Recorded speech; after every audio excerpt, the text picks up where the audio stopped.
I'm Craig Kenneth, a relationship coach and a psychotherapist.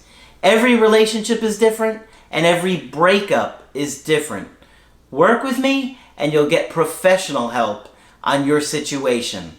And if you're in no contact, focused on personal growth, my workbook series, The Knowledge, will help you make changes like you've never made before. Available now at AskCraig.net.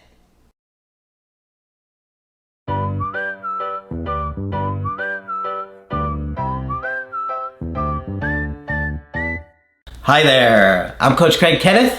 I'm Coach Margaret. And I'm Coach Victoria. And today we're going to be talking about, will my ex come back to me? The uncertainty during a breakup. Mm-hmm. And I do want to say really quick, all of us are available now for coaching. So if you are interested on a private one-on-one coaching session, just go to the website and click on our names at the top and get that set up. And we'll be happy to get with you and help you during your uncertain times. And it's also okay if you want to talk with some of us, all of us, two of us, one of us. That's all fine, and we encourage it. That's true. A lot of people do say, you're not going to get upset if I want to talk to Margaret or Victoria or you? Or No, not at all. Not at all. We're a team, and we don't get upset by stuff like that. And we're all here to help you navigate probably one of the most painful, difficult times in your life. Yeah. In your life. Yeah, I mean, for me, no doubt that was, and I've been through some tough times in my life. Yes, you have. 2 times in particular. But that uncertainty is one of the most challenging things during a breakup, and it will absolutely consume you. Yeah. I have seen it over and over again. If you spend most of your time focusing on if or when they will come back, you could actually be wasting your time, in the sense you could be using that time to learn healthier things along the way. And that's the problem with it. Yeah. We want you to switch from focusing on your ex to taking care of yourself. Exactly. Through the breakup. And growing is the point. I'd much rather you be doing those workbooks 30 minutes a day than spending 30 minutes a day on WhatsApp back and forth looking to see if they've logged in. Right. Have they posted on Instagram? Are they on Facebook? Right. Did they Snapchat? I know it could keep you obsessed. Try to focus your time in a way that will help you grow.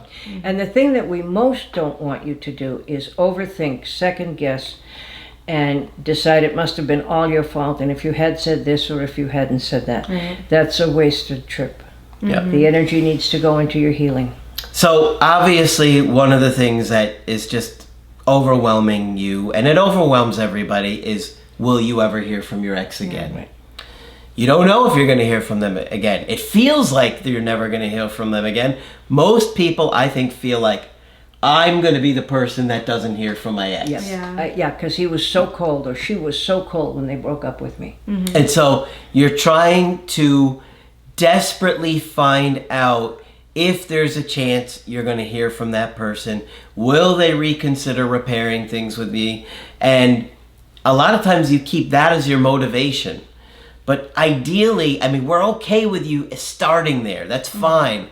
But ideally, we want you to change your life, because it's your life and we want you to find happiness regardless of what happens with somebody else. And to regain that inner peace. What's interesting is that while you're in the relationship, you have exactly the same level of uncertainty as you do right now. Life in general is uncertain. It's just a fact of how the universe works.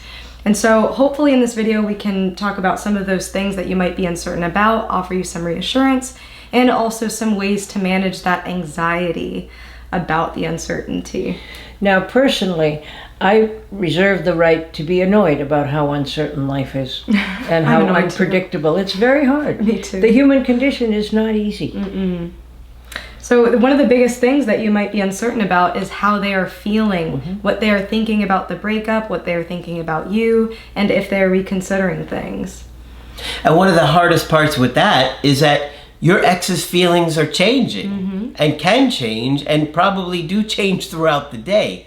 So you're looking for a definite answer on a situation that is even changing within them. And they may not display any uncertainty with you. They may look steadfast in their decision of, I'm never coming back. I'm never going to do this. We're never going to talk again.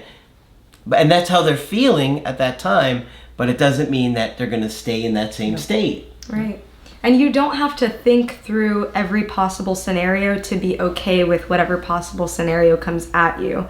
I know in your brain, many of you are probably spiraling, thinking of the many possible outcomes that can happen and trying to fill in, okay, how would I respond in this situation, in that situation? Yes, to a degree that can be helpful to help you feel prepared, but when it spirals to the point of anxiety where you're not eating or sleeping, you really have to think of taking care of yourself first. Oh yeah, and it is so tough to do that. I think our body just is so overwhelmed with even chemical changes and reactions that it just puts us in the state where we kind of feel like we're barely functioning, you know? You're so unsure, so uncertain based on what somebody else is saying and doing, and your whole life feels like it's changing based on what something you feel like you have very little power over. Yeah, there's no control over it, right? And it might not be only the question of will my ex come back, but will the plans that we had together come to fruition?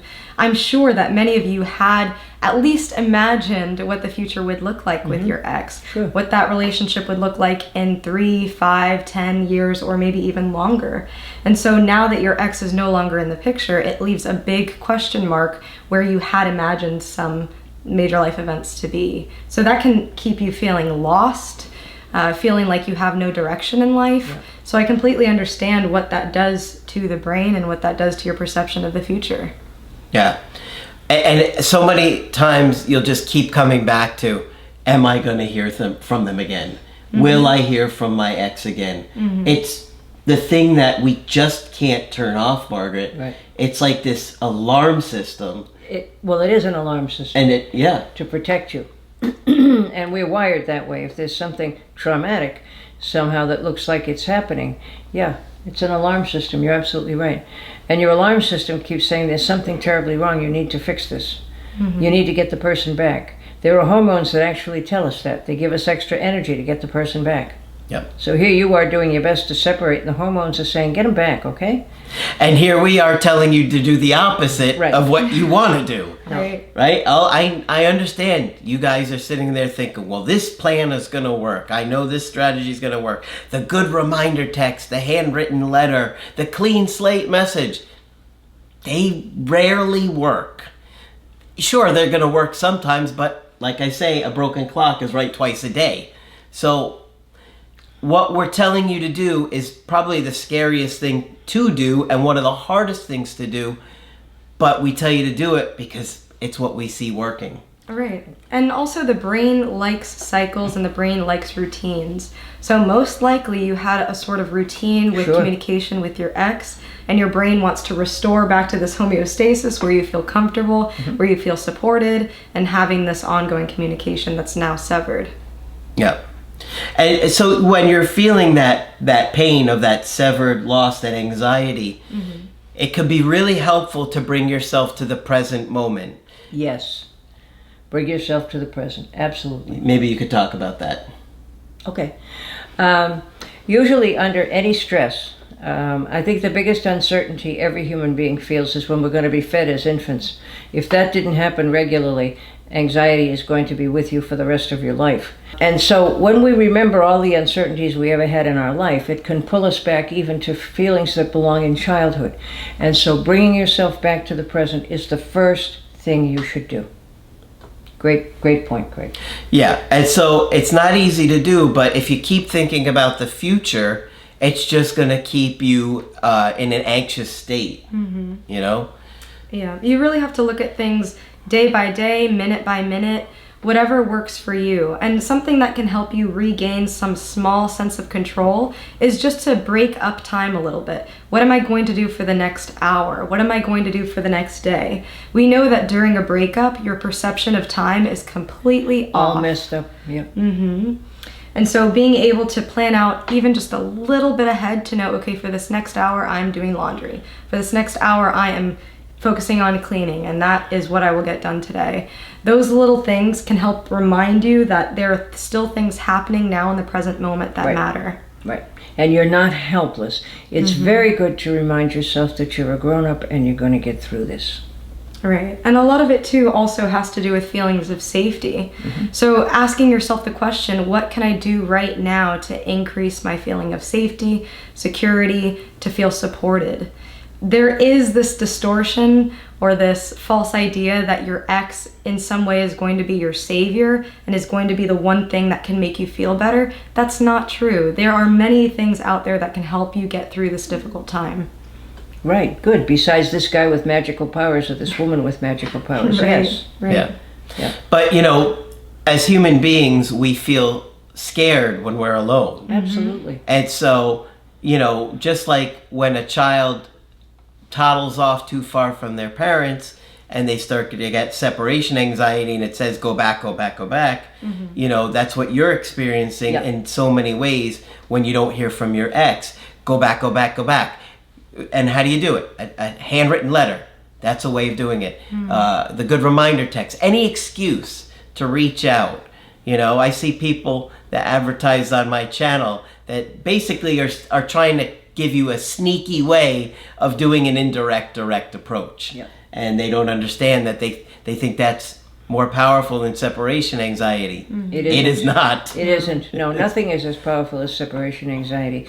When I was in social work school, I had a professor who said, all anxiety is separation anxiety, and I thought she was crazy. But now, 40 years later, I think she was the smartest person on earth. Yeah, separation anxiety does have a lot to do with it. So not everybody, of course, will hear back from their ex, but many of you will because of that separation anxiety. So you cannot plan... And that bond. Yeah. That connection, attachment. You can't plan everything out to the T of what will happen in your future, what will happen with your relationship, especially when you can only control your half and you can only control what you can do. So the next step really is to work towards acceptance. So there are many things in life that we don't know how or why they will play out the way they will play out. And a great example of this is your GPS. Many of you don't know how a GPS works. Some of you probably do. We do have a lot of brilliant watchers. Yet you do trust it to get to your destination. And so in the same way, you can trust that you will be okay at the end of this. You will trust that if you do put in the work, if you do reflect on your relationship, if you do work on those core issues that we talk about all the time on the channel, that you will get to a place where you can find that inner peace and be okay with whatever outcome happens. That's a great point. And when you don't know what to do, just remember that you will figure it out when it happens. Yeah, you have the goods to do what you need to do. Yeah. And that's confidence. Yeah. That's confidence. Being able to handle what comes at you in life.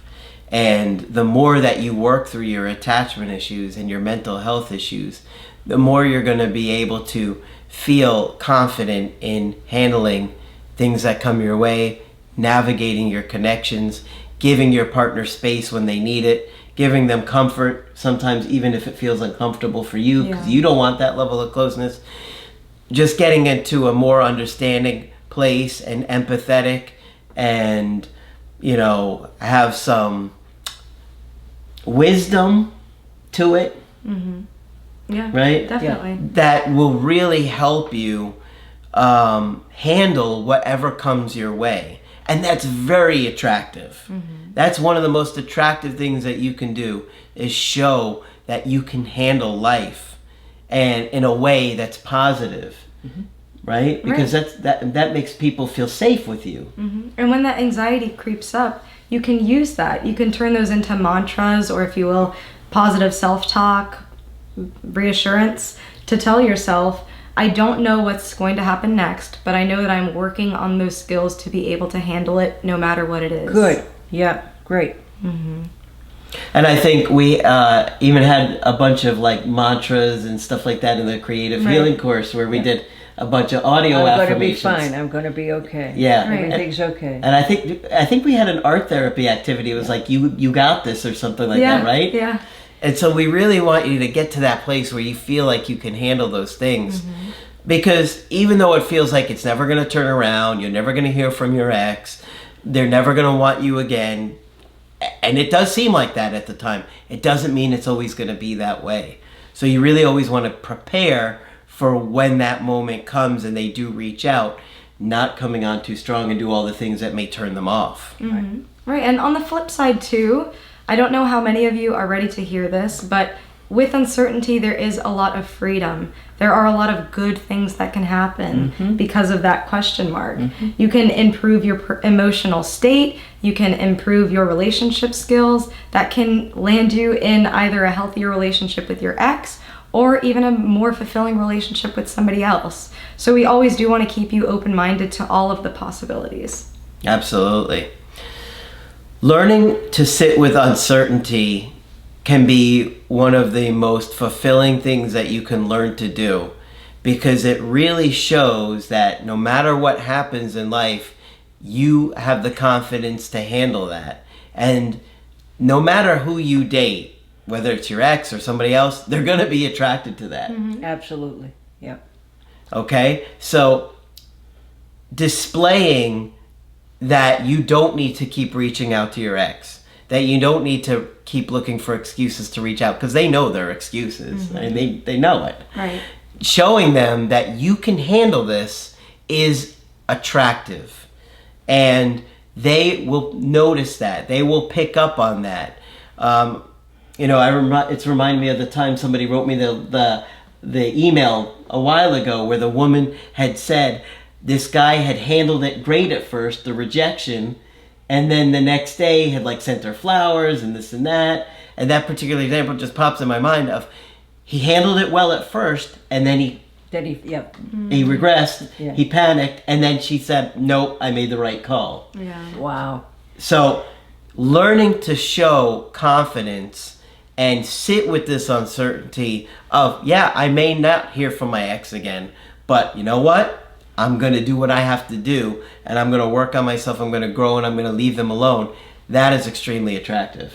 Emotional health is very attractive overall. Yeah. Yeah. And it's a major life skill too. Oh, yes. In and outside of the context of relationships. Yeah. And as you keep watching the videos, you're going to have a lot of aha moments that I remember talking through with you years ago. And I kept having these aha moments with you that it was just like, wow, I really understand. Now I get it. Yeah, I get it. And that you have to understand that everybody loves differently. And your partner probably loves differently than you. And when you can understand that and empathize with it instead of trying to control the situation, you're going to be a lot more likely to attract them and keep them around. Yeah, very well said. So hopefully this has been helpful to you. Many of you will hear from your ex. Some of you will not. That's just the way that it goes. We're not going to tell you anything different because we don't know what's going to happen in your situation, obviously, unless we do a call with you. And then we obviously can help you navigate that. And of course, that's what we're here to help you do. And if you want to get our help personally, just go to my website, askcraig.net. I do email coaching. I do Skype. Margaret is available for Skype coaching. Absolutely. If you think I can be helpful, please sign up. And now Coach Victoria is available. I'm extremely excited to speak with you.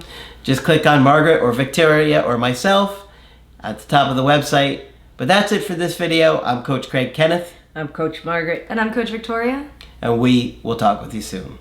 To get my help personally, go to askcraig.net and click on Schedule Coaching and choose the option that works best for you. I do email coaching or Skype. To schedule a coaching with Margaret, click on Margaret on the top of the page and order a Skype with her. For the Knowledge Creative Healing course, click on the link at the top of the page and click Get Started Now.